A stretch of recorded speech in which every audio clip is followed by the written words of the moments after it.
Hi, this is John Linneball of John Linneball Tutoring, and this is how to study for the SAT, reading test done in real time. So what we're going to do is we're going to do a 65-minute, 52-question reading test. And if you want to get in touch with me, I'm John at johnlinneball.com. www.johnlinneball.com is my website. And 415-623-4251 is my cell phone if you want to call or text. 415-986-7355 is my office number if you'd like to call my office number. So let's wait till 9:20 a.m. and we'll go for 65 minutes. So that would take us to 10:25 a.m. That'll be stop time. All right, so here we go.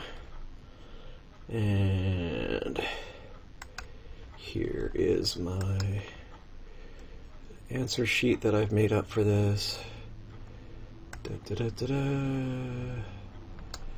Okay. So let's go forward with this here.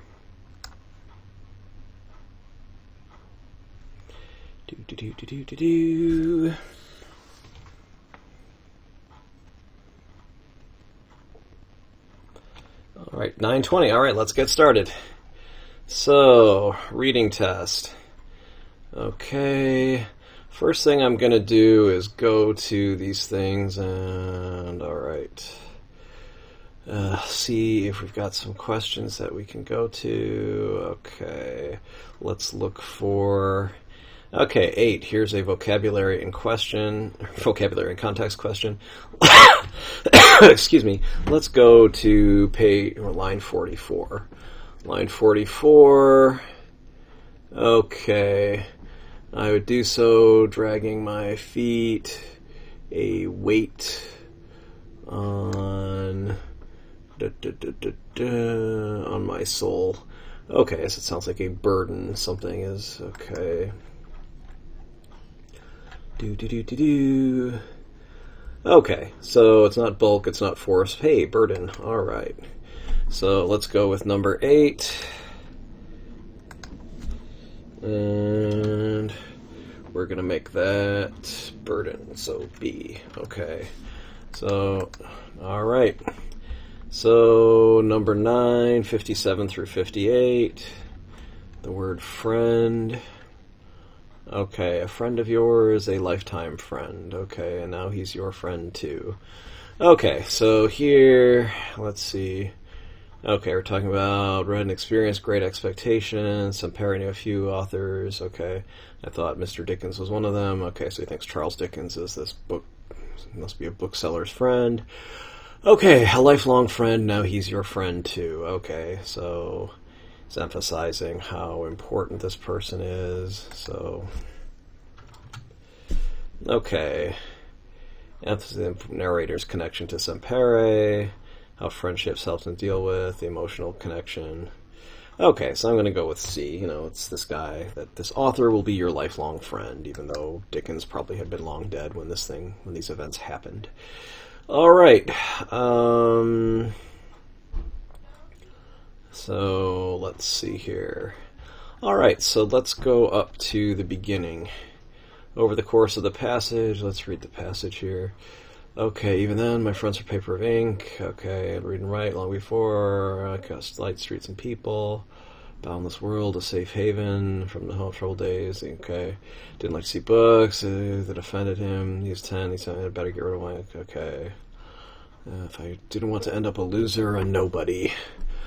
Alright, so, this father doesn't like reading. If I catch you wasting electricity again, reading all this nonsense, you'll be sorry.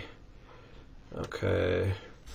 Was not a miser, despite when he could, so I could buy myself some treats like the other children. He sent them on licorice sticks, sunflower seeds, or sweets, but I would keep them in a coffee tin under the bed. And when I collected 4 or 5 reales, I would rush out to buy myself a book. Okay.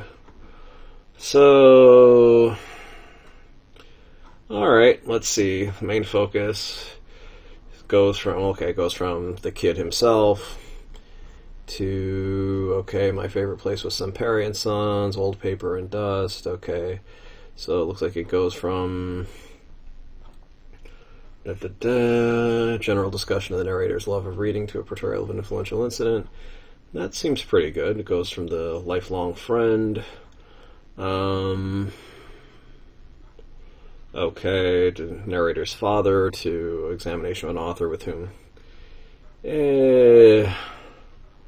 not really depicting the father so much as describing the narrator and his symbolic representation of a skill.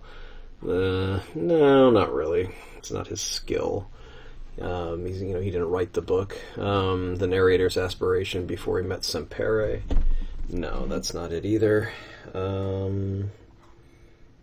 Okay. So,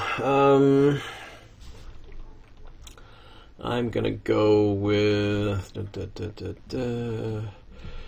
A because he talks about his friends were ink and paper, so he loved reading even before he met Sempere and got the Great Expectations copy. Okay, the main purpose of lines 1 through 10, blah blah blah. Even then, okay, Boundless World. Okay, so we see that he learned to read and write. He could escape into other worlds. He could safe haven from that home, the streets and troubled days that only a limited fortune awaited me. So he's trying to escape from a world that doesn't seem very friendly to him. Okay. Alright, so I would go with C, describe the passion. He knows this is a way to escape a place that he doesn't like, in a situation he doesn't like. Okay, 3. 3, what's 3? He lacked with which of the following statements would the father of the narrator most likely agree? He lacked affection for the narrator. No, his father liked him. He just thought reading was a waste of time. He did give him money for candy. He disliked any unnecessary use of money. No, he would give him money for candy. He would not have approved of Sempere's gift. Yes, definitely. And he objected to the writings of Charles Dickens. Well, no, not specifically. So it's going to be C.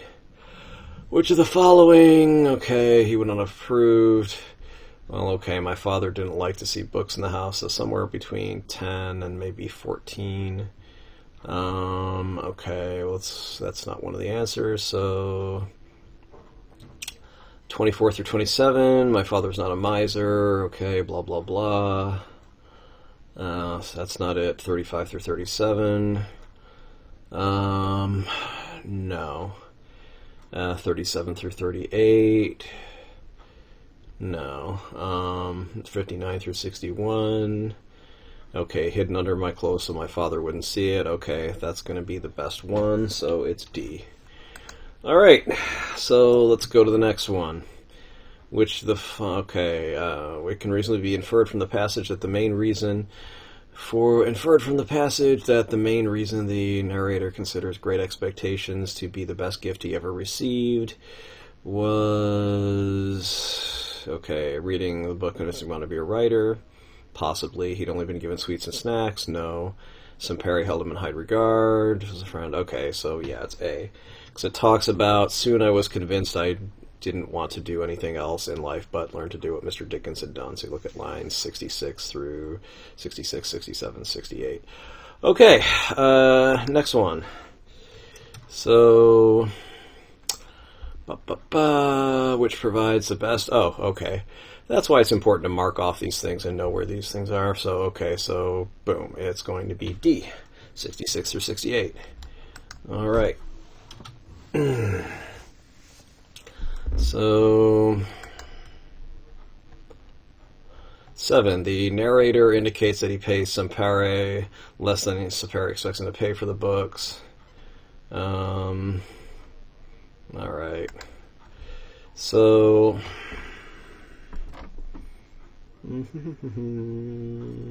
nothing because Sempere, the money he makes selling sweets.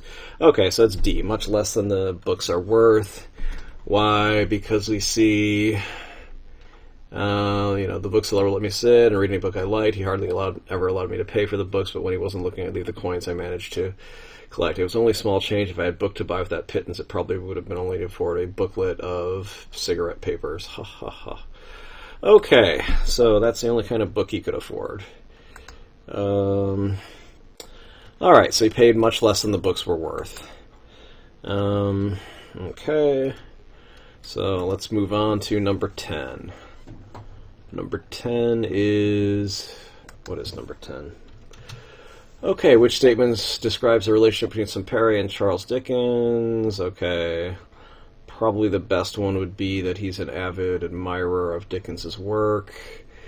I mean, he said, okay, he wanted to do it. I began to suspect, and I was convinced that I didn't want to do anything else in life but learn how to do what Mr. Dickens had done. Okay, so... Awesome. Okay, so...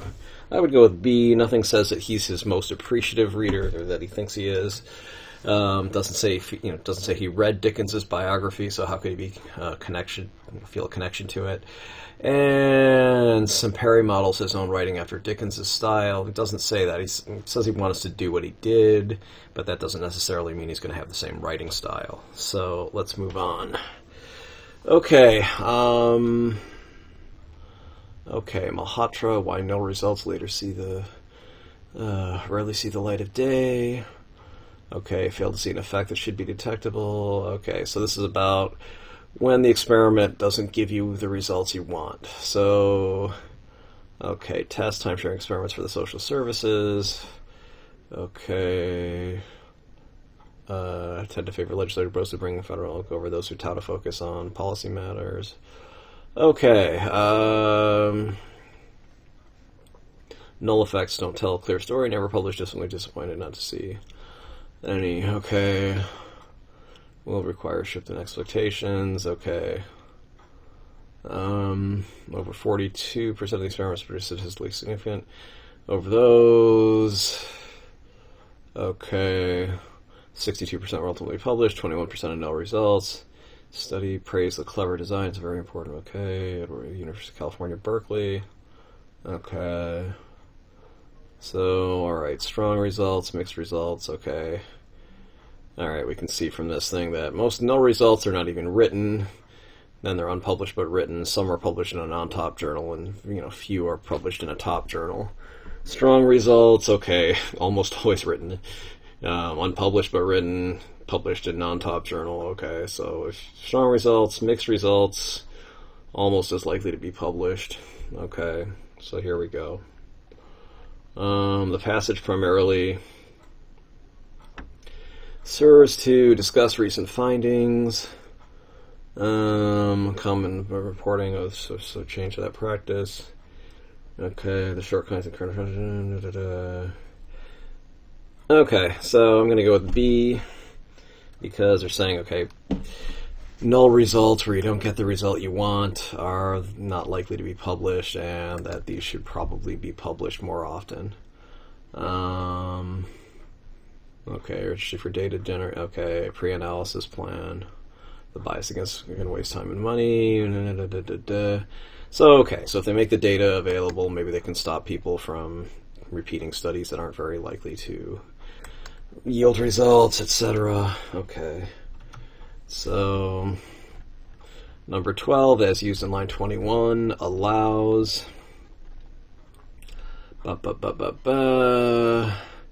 TESS allows scientists to order up internet-based surveys of a representative sample of U.S. adults to test okay. So, probably would be enables. Scientists can order up a sample of adults to find things. So, yeah, hey, enables, cool. So that's nice. When you think of a word and that word is there, that means it's going to be the right answer. As used in 43, strength most nearly means, all right.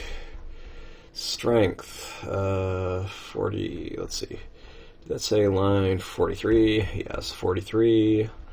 The statistical strength, okay, statistical will be significance, that there's actually an effect there. So, yay. Hey, cool. I didn't even see that. That's awesome. All right.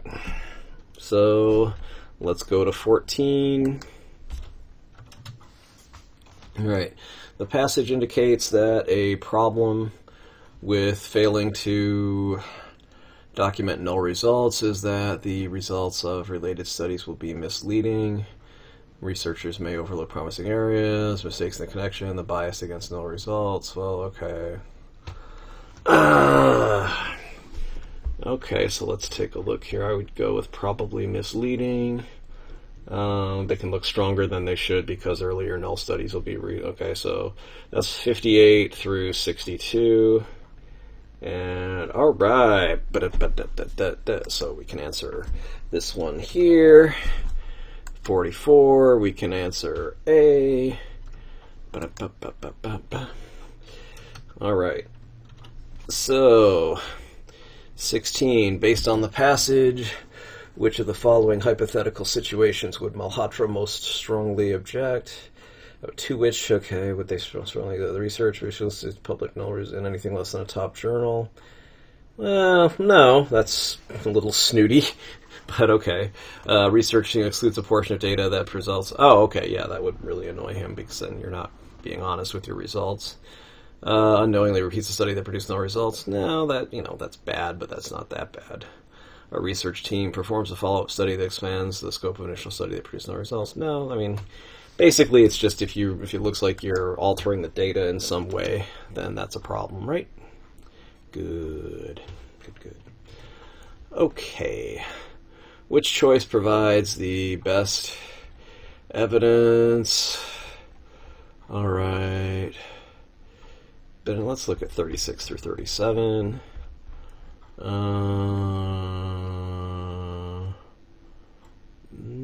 not really. What the hell?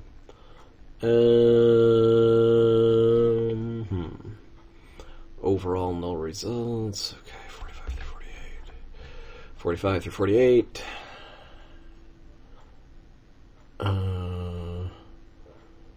Okay.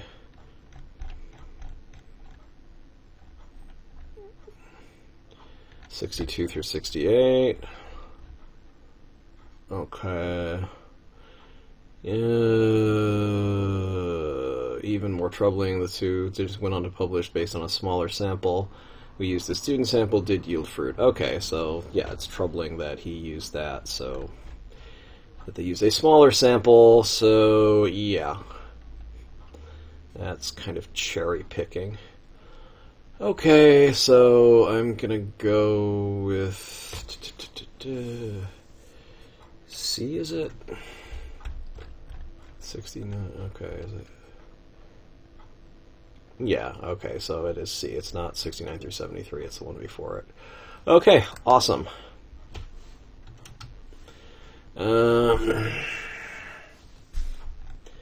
I'm just being honest. The last paragraph serves mainly to, okay, I think it's to propose a solution.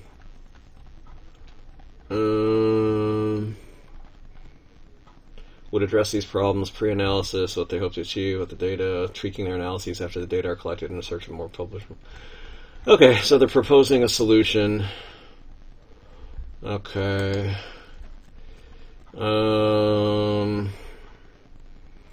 Future research project. Okay, okay, possible solution. Summarize the findings of a study about. Okay, examining. Okay, so that's B. It's going to be introduce a possible solution to problems discussed in the passage regarding the reporting of social science studies. Okay. 19. Social science studies yielding strong results were...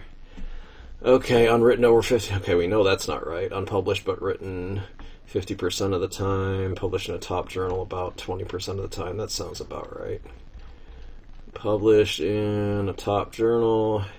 Yep, about 20% of the time. Okay.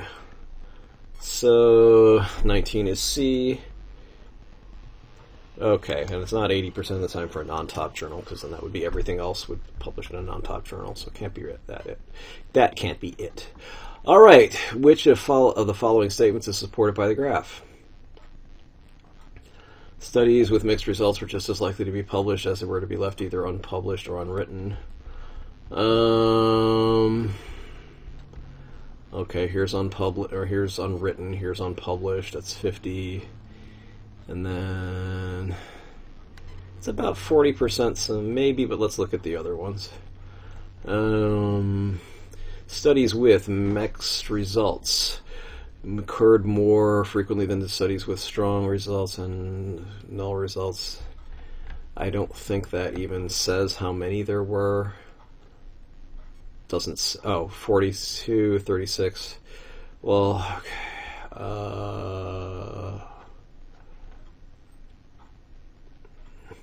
No, because mixed results is about 36%. And strong is 42, 22. So no, because 42 plus 22 would be 64, which is bigger than 36. So no.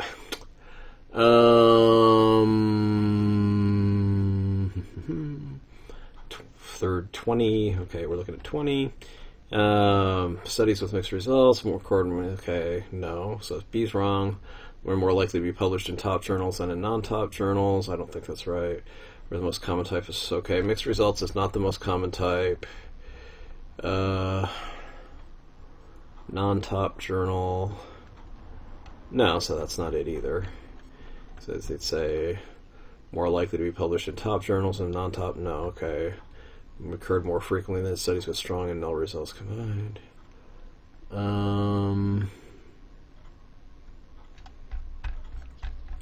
It doesn't really make sense. 36. Okay, unpublished but written and unwritten. Am I looking at this wrong? Just as likely to be published as they were to be left either unpublished or unwritten.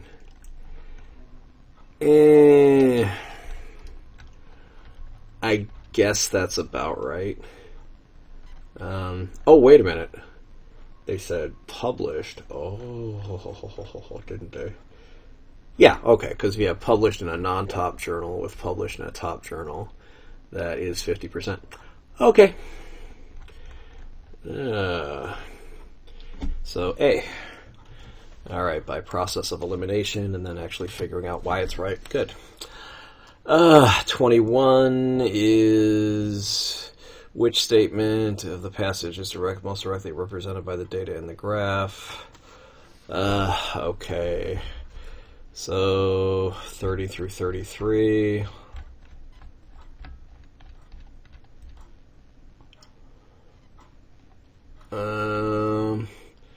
That null effect. Okay, their emails, study deeper problems up to the journals just wouldn't be interested. Yeah, that's actually a pretty good choice, because, I mean, certainly it looks like ones with null results generally don't get published. Okay, 33 through 36. The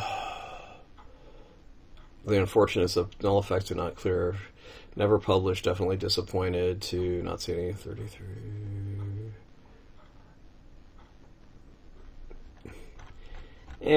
Okay, that's not quite as good. I mean, that's probably why they're not interested, but you can't tell that by looking at the graph that they don't tell a clear story. 43 through 45. The statistical strength made a huge difference whether they were ever published. Overall 42%. Okay. Okay, yeah, that one knocks it out of the park. That's the one we want.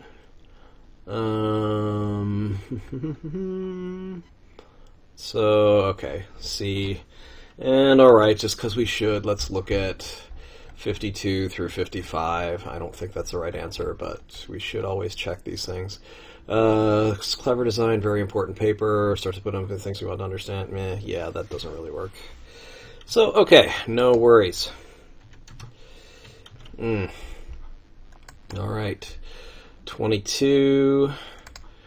Alright, so let's keep going here. We don't have a lot of time. Okay. Inflexible old salt becomes a softie in the nano world, stretching like taffy to more than twice. Okay, so salty. Okay, rigid, plastic. Okay, so this looks like good old van der Waals interactions. Okay. Stamping nanowires, we should be nano pulling them. Okay. So it looks like huge underground can bend like plastic, but water is these perhaps salty nanowires. Okay. All right. So salt at the microscale can stretch and form little wires. And there's things you could do with those things. There are things. Okay. One central. Sometimes materials behave. Yeah. Okay. Contrary. Inflexible old salt becomes a softie. That means they're behaving contrary, against expectations. Okay, or as I wrote in a poem once, I don't want to be contrarian. I just want to check out a librarian. Okay. Anyway, which choice best describes the overall structure of the passage? Salt's properties differ from researchers' expectations. Okay.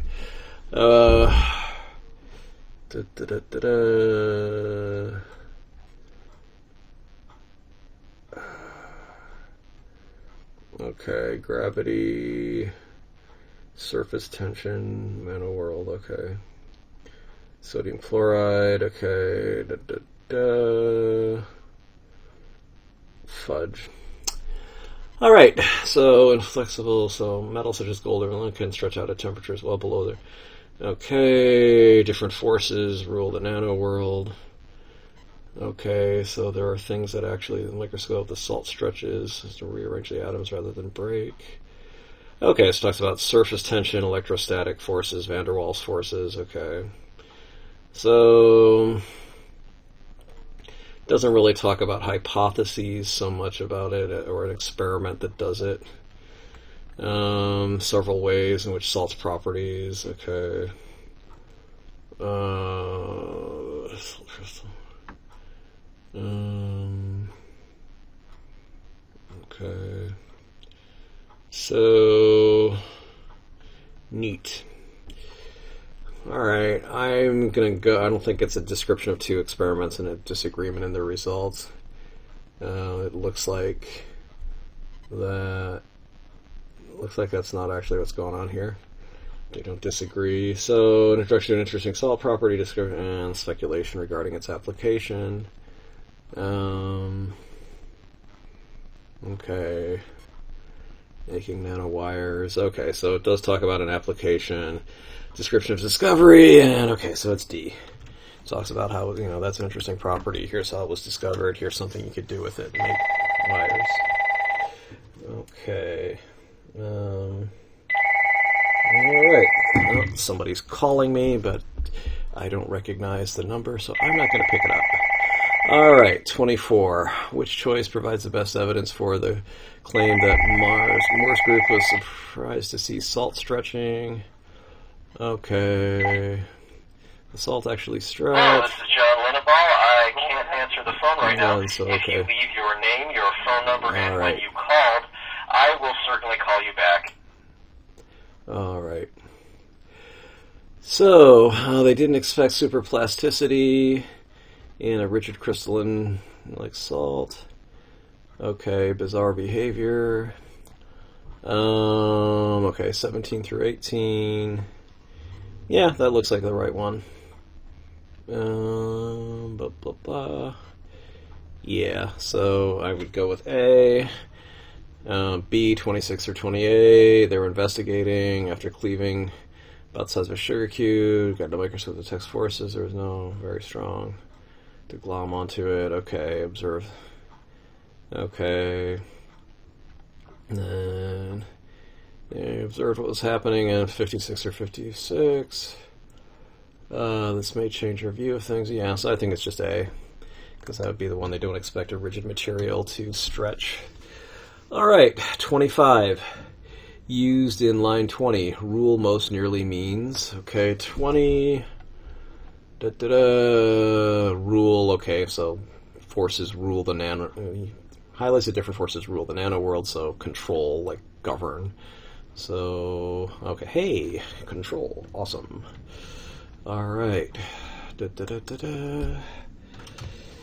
Guess I think the same way that the people who write these tests do.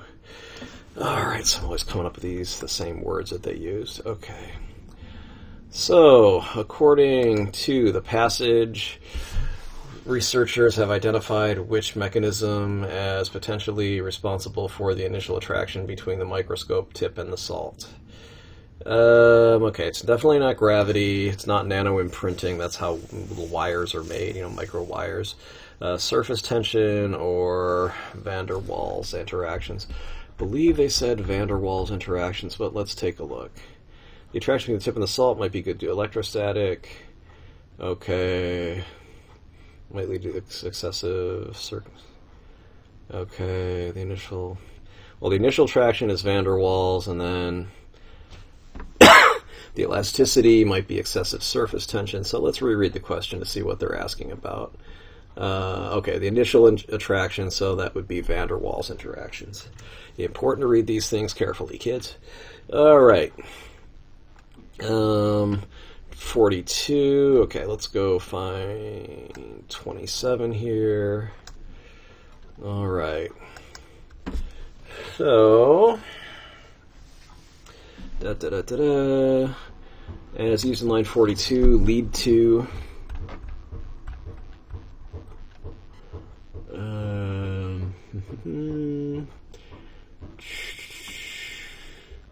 42 might lead to, okay, cause the elasticity, I guess, would be the best thing.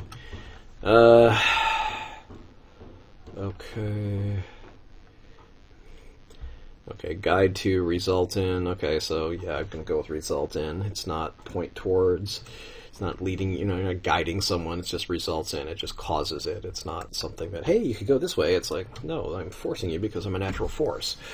Because based on the passage, which choice best describes the relationship between salt behavior in the nano world and the macro world? Okay, it's not that they're both flexible. Salt flexibility is expected in the, okay. Yeah, salt nanowires were observed in the nano world later. No, let's not see. Salt interaction with water lead to very different properties than they do in the macro world. Okay. Blah, blah, blah, blah, blah. Okay. Okay, oh, alright, they can bend like plastic with water is believed. Perhaps salty nanowires, okay. Huh.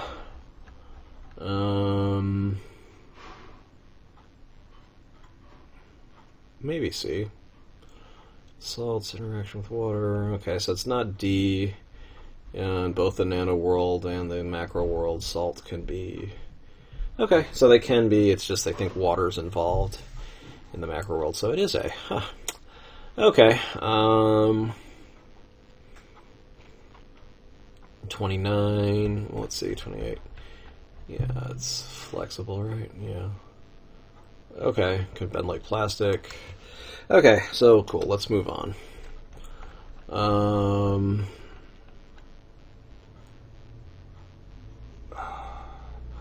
According to the information, the micros is moving away in 15 nanometers from the surface. What is the approximate micronewtons? Okay, moving away, and it's 15. Okay, so it's between 5 and 1, 0.5 and 1, so, okay, 0.75. Awesome.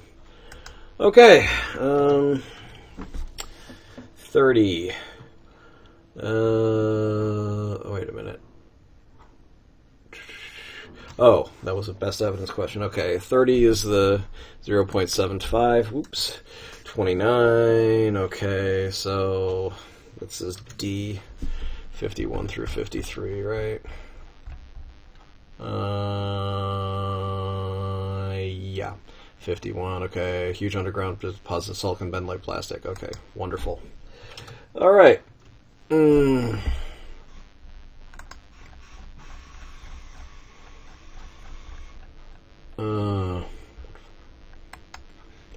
31. Based on the passage in the graph, which label in the graph indicates the point at which a salt nanowire breaks? Okay. P, Q, R, or T? Okay. Force on the tip. Okay, so it looks like,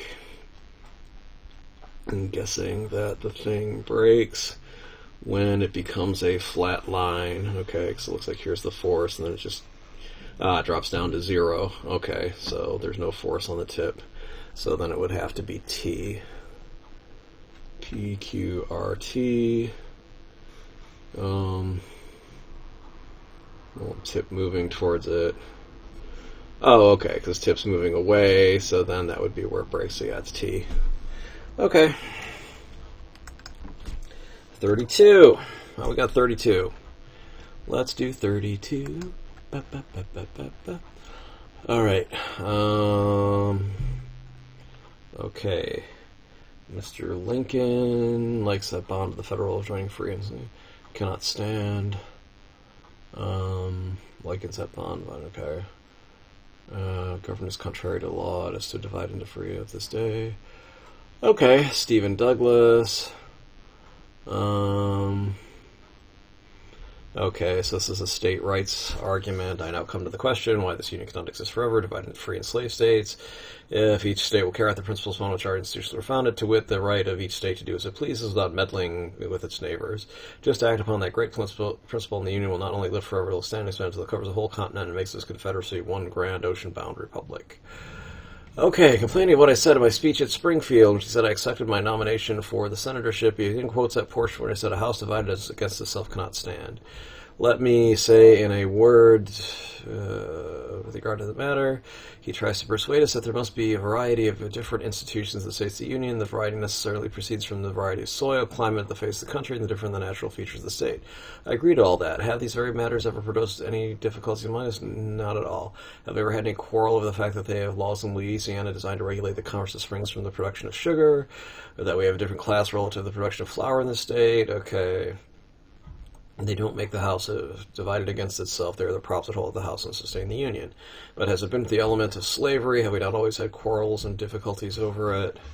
Okay, whenever has been limited, there has been peace. The date of the Missouri Compromise. Okay.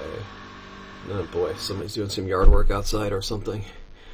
Okay, so whenever there has been an effort to spread, there has been agitation and resistance. Do you think the nature of man will be changed? The same that produced agitation one time will not have effect at another. Okay, so the main purpose of Douglas is growth of the territory of population. Douglas's defense of continued expansion. No, that's not the main thing. That division of the free, okay, does not endanger the Union. Unaware of basic facts. Account for the image of the United States as powerful and admirable. Okay. I would go with B, that it doesn't, that, look, leave it alone and we'll expand from sea to shining sea, yada, yada, yada. So just states' rights all the way, including forced slavery. Passage 1 suggests about the U.S. government's provision for the institution of slavery as framed in the Constitution. Okay, it talks about that it's house divided against itself, so he's saying the Constitution is, okay, they anticipated, they provide a good basic structure. Yes, they provide a good basic structure. He's saying it doesn't need to be changed. We can rely on it. And Mr. Lincoln is being silly when he says a house divided against itself cannot stand. Okay. They're found okay, blah, blah, blah. It has stood and divided during this period. We had 4 millions to 30 millions, Mississippi to the Pacific Ocean, the Floridas and Texas. Okay. So, okay. The terror and the admiration. So, 10 through 16, weak and feeble power to, power, okay. So, 10 millions, we've extended our territory. That looks like a pretty good one. 25 through 27. Free can exist if each state will carry about without meddling. Well, it just asks why it can't exist. Divided into free and slave as the Founding Fathers made it. 35 through 39. Young nation growing with rapidity. National old world expand and expire. and acquire new territory. That doesn't make any sense here. 41 through 45. If we live on the principle, we can go on and extend. Okay, 41 through 45. If we live on the principle of state rights and state sovereignty, each state regulating its own affairs and minding its own business, we can go on and extend indefinitely just as fast as far as we need the territory. Okay, ding, ding, ding, ding, ding. That is B. Says we'll go just fine as long as you stay the course and as long as states mind their own business, which is the principle of states' rights. Okay. So, 35. Element most nearly means, okay. So at this point you should realize that you have to go look at this. If you just guess, you're probably going to get it wrong, especially because it's a secondary or archaic thing. And these are old writings, so they probably are. So 67, this element of slavery. Okay, so this thing that is a part of something. So I would go, okay, well, factor is good, ingredient is good, environment, quality. Okay, have we not always had... Okay, ingredient and factor are all decent ones. I would go with factor. Okay, it's not quite an ingredient, it's not a material thing per se, so we'll go with factor. 36. Based in passage 2, Lincoln would most likely agree with which claim about controversy over slavery. It can be ended only if northern states act unilaterally. It would abate if attempts to introduce slavery to regions where it's not practiced or abandoned. It has been exacerbated by the ambiguity of laws regarding the holding of slaves. It is fueled in part by differences in religion and social values. Okay. Okay. Like causes, there generally has been no limited to present. There has been peace. All the trouble and convulsion has... Okay, so it's talking about spreading it over increased territory. So, okay, so that's going to be 74 through 76 for line 37. This is whenever there's been peace. And whenever there's been... Okay, so we're talking about limiting to its... So that it would abate, so that would be discontinued. If attempts to introduce slavery to regions where it is not practiced would be abandoned. All right. Pretty easy. Okay, so I've got 25 minutes left, and 38.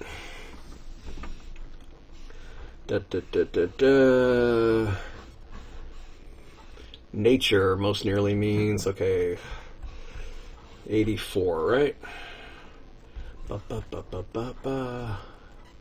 you think the nature of man, okay, so is essential characteristics or qualities? Okay, character. Yay. Alright. 39. Which choice identifies the central tension between the two passages? Douglas proposes changes to federal policies on slavery, but Lincoln argues that such changes would enjoy no popular support. No, that's not it. He's saying leave it alone. States' rights. Economic impact, but Lincoln no. For finding fault, argues that the criticism, yeah, that's the one. He's saying it misrepresents his position. Federal law, this is poorly reasoned.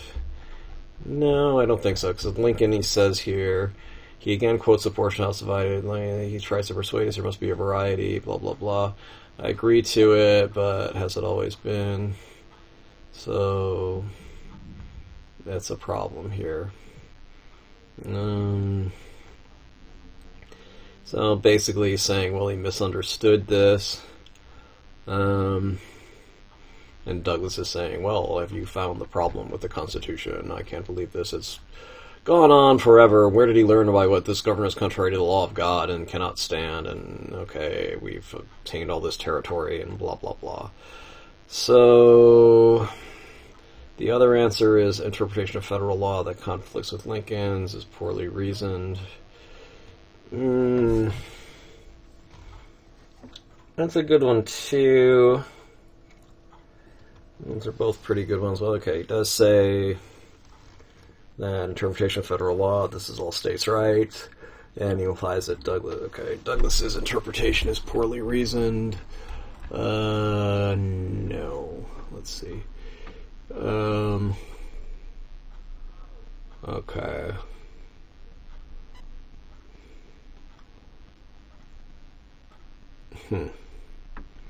All right.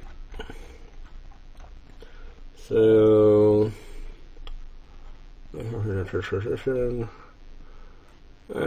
going to stick with C. It might be D. Those are both reasonably okay. But I'd say he's not really interpreting the Constitution so much as he's just saying, other than he's mentioning the principle of states' rights. And Lincoln is saying, well, states' rights, I didn't argue against states' rights or the Constitution. It's just you're making a mistake where you're saying, one thing is slavery that always causes trouble when people try to expand it, versus everything else where, yes, they have specific laws that are specific to certain states because of differences in the economy and climate and blah, blah, blah. So, okay. 40, both discuss the issue of slavery in relationship to expansion of the Union, laws regarding commerce. I think it's expansion of the Union.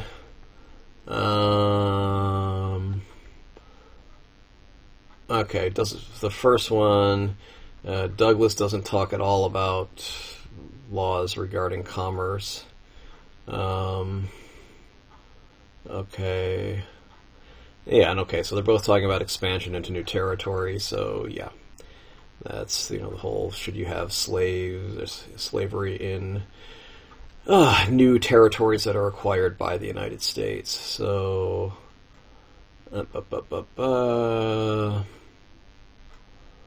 okay, so it's going to be 40 is A, and 41 is... Okay, in the context of each passage as a whole, the question in lines 25 through 27 of passage 1 and 67 through 69 of passage 2 primarily function to help each speaker, okay, cast doubt on the other's sincerity, criticize the other's methods, okay. Okay, 25 through 27, 67 through 69, 25 through 27... why can't this work? Okay, as our fathers made it, so he's arguing to tradition, and Lincoln wants some kind of newfangled revision to the Constitution that's worked fine, and I'm just asking you, why would he do that? That doesn't make sense. He must be silly. And then 67 through 69, has it always been so with this? Have we always not had? Okay, and when we see, okay, so they're both using rhetorical questions. They're saying that, okay, yes, the Constitution has worked, but Lincoln is saying, yes, but there's always been problems with slavery since day one, so, and especially when people want to introduce it to territories where it wasn't already practiced, so, yeah, they're okay, so they're just undermining the other's arguments, they're just asking rhetorical questions. The idea, these are questions that strongly imply that there's only one answer you could have without looking like an idiot. So, okay, 42. Are you saying you hate the Constitution? That's what I'm getting at. Or, are you saying that you don't recognize that slavery has always caused problems in this country? Okay, so the Venus flytrap needs to know when an ideal meal is crawling across its leaves. Closing its trap requires a huge expense, and opening can take several hours. Okay, so blah, blah, blah. Concentration to close. Alright, I'm just going to skim this thing. To test electrodes and electrical current to the open lobes without any direct toucher. Okay. Okay, so alright, so it looks like they can make the trap open and close with a current. Alright. Venus flytraps closing action. Okay, both complex and unique among plants. Yeah, it's not B. We already know that. I mean, that's something I learned about in elementary school, or maybe even before I was in school, about the Venus flytrap, so they don't need research for that. It's basically a scientific explanation for the Venus flytrap's closing. It's calcium ions that create an electrical potential, and okay, so then electrical current goes off when something touches it. 43 enables a plant to identify the species of its prey. Okay, so probably 43, I believe, is C. Conserves the energy supply.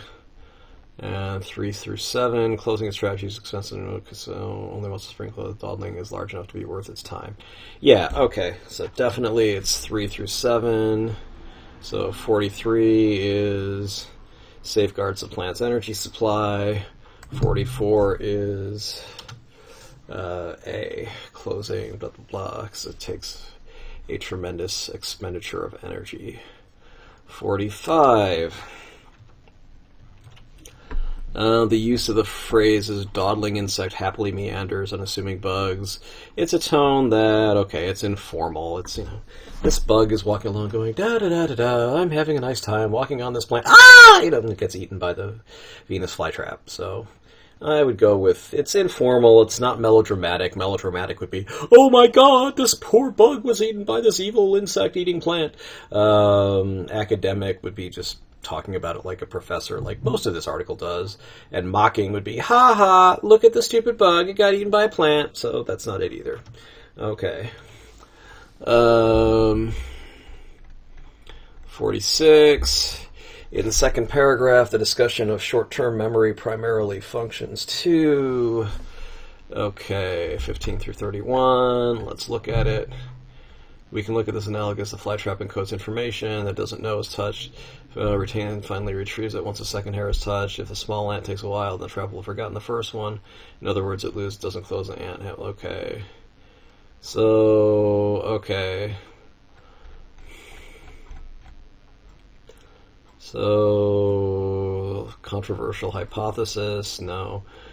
Clarifies an explanation using strategies of... Okay, probably A, strategies of a Venus and of strategies of human beings. Well, no, it doesn't talk about human beings. Okay. Okay, blah, blah, blah. Alright. Okay, calcium ions. Dissipate, okay, so it looks like basically the ant touches one thing, triggers something, but then it has to trigger another one within a certain amount of time where the first one wears out, and then you have to have 2 triggers to make it go. So that probably tells you how big the fly is, or the ant, or whatever. Okay, so I'm going to go with A. Capacity for, well, D, capacity for emitting detailed information. Okay, it's not really keeping a lot of detailed information, so I think 47 is wrong. Okay, the second trigger for... Okay, why the Venus flytrap requires the second trigger hair to be touched within a short amount of time for its trap to close. Okay, stabilizes the surge of calcium ions, prompts the calcium channels to open. A necessary supplement, okay. I don't think it reverses the charge. Okay. It loses the storage of information. Okay. Touch 2 things in about 20 seconds. Okay, temporary reversal in the okay. Alright. Okay. Does not reach this. Okay, relatively high concentration of calcium. So second hair, okay, so it has to push the calcium over the threshold. So we're looking at 50 through 56. So 47 is, okay, blah, blah, blah. Okay. So yeah, provides a necessary supplement, increases it to the point that it says, yeah, okay, it's time to go. 48. Which choice describes a scenario in which Hodick and Sievers model will not close around an instant? Okay. Results in a total, okay, no, it's not A, that's exactly when it would. Makes contact after a period of inactivity, has diminished appreciably. Okay, yeah, it's B. Let's let C and D causes. Okay, no, it's not trigger hairs. That C can't. Only if it touches only one, it's fine. Within 10 seconds. No, I mean, because it says about 20, so D also doesn't work. 49 demonstrated. Hey, I guarantee you it's not protested. Probably established. Well, let's take a look at 67, just in case. First, demonstrated. Okay, so that is indeed electricity that causes the Venus flytrap to close. Sue. Okay, established. Be showed. Okay. 50. 50-50. Volkov's testing of Hodik and Siever's model. Okay.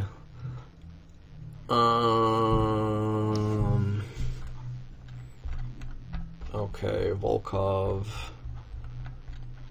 Blah, blah, blah.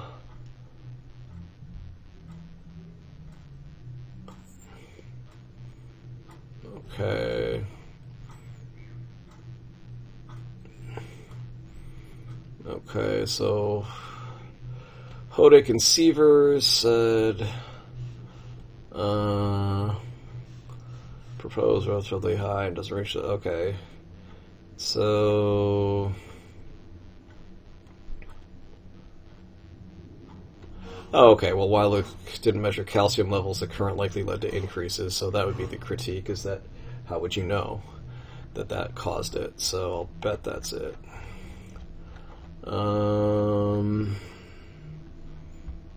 Yeah, okay, did not corroborate a central element, so it's, well, you don't know that it increases the calcium ions, so it's not that the application of electric current would have been objectionable. And, okay, Volkov's technology was not available to Hodik and Sievers. Well, I don't know, maybe, but that doesn't make any difference. So it's got to be that, yeah, it says it would have likely increased the calcium, but we don't know that. Okay, 51. So, okay, so looks like 70 through 74, so we need something that goes up to 74. Okay, 71 through 74, so that's going to be C. And 52, last question. Yay! Made the most extensive Volkov mathematical models to predict the electrical charge. Analysis, published theories of scientists who developed. Okay, I think it's just C, varying levels of electrical current. I think you just zapped it with electricity. Okay, they read up very fine, and made trap close, okay. The exact electrical, yeah, so we just zapped it with different things of electricity. And, okay. Alright. So that is it. Let's check the answers. Alright, so I've got 2 wrong, well actually 1 wrong. 31 I accidentally put T instead of D, but for 31, choice D was T, so would have gotten that right on the real test. 34 I picked D, but they say it's B. So 34 is which choice provides the best evidence to answer the previous question. Okay, this previous question, what does passage 1 suggest about the U.S. government's provision for the institution of slavery as framed in the Constitution? So for 33, the answer was C, provided a good basic structure that does not need to be changed. And so they're saying that choice B, 25 through 27, I now come back to the question, why can this union not exist forever, divided into free and slave states as our fathers made it? Personally, I kind of call BS on that, because they're saying 34, that D is 41 through 45. If we live upon the principle of state rights and state sovereignty, state regulating its own, minding its own affairs, we can go on and extend indefinitely just as far as we need the territory. I think that's a better answer. I mean, it can expand and continue. I know they say, oh, well, it's really just expansion, but this is talking about the existence of the society itself. Anyway, okay, we have the answers here. That's, okay, we have choice C, sorry, 51, blah, blah, blah. Oh my gosh, I have to go back to this question here. 34, okay. So 34, they're saying, okay. The question asks about how Douglas characterized the Constitution's provisions, says they provided a good basic structure and don't need to be changed. I now come back to, so it says D is incorrect, and the importance of the sovereignty of individual states to the future expansion of the nation. Well, okay, they provided a good basic structure and didn't need to be changed. Well, here it says free and slave states, it can thus exist. The trouble is I have with that is 25, 29. Let's see what the answer is here. That's 25 through 27. That's the problem. It's 25 through 27. It's just a rhetorical question. I now come back to the question, why can this union not exist forever, divided into free and slave states as our fathers made it? I would go with it if they went from 27 to 29, where it said it can thus exist if each state will carry out the principles upon which its institutions were founded, to wit the right of each state to do as it pleases without meddling of its neighbors. So if they included 27 through 30 or through 31, that would be a much better answer. So my point of view is living on the principle of state rights and state sovereignty, we can extend indefinitely. Anyway, I understand their point that, the one that directly addresses slavery is 25 through 27, but it's just a rhetorical question that doesn't really seem to make a statement so much as just ask a question. Which is not so much presenting even though it's a rhetorical question, it's supposed to make you look stupid. It's like, well, Lincoln answers that rhetorical question, which means it's not a good rhetorical question, where he says, well, actually, slavery has always been problematic. It always causes problems when people try to extend it into territories where it doesn't exist. So, I know, maybe it's just my ego because I got it wrong, but I don't think that's a very good answer. They really should have included up to line 31, or maybe, 25 through 31, or 27 through 31. Okay, otherwise the answer where I say, well, it can extend indefinitely as we respect state rights and state sovereignty would probably be a better answer. Oh well, can't win them all. So, on that note, we're going to say, I hope this helped. I'd appreciate your input.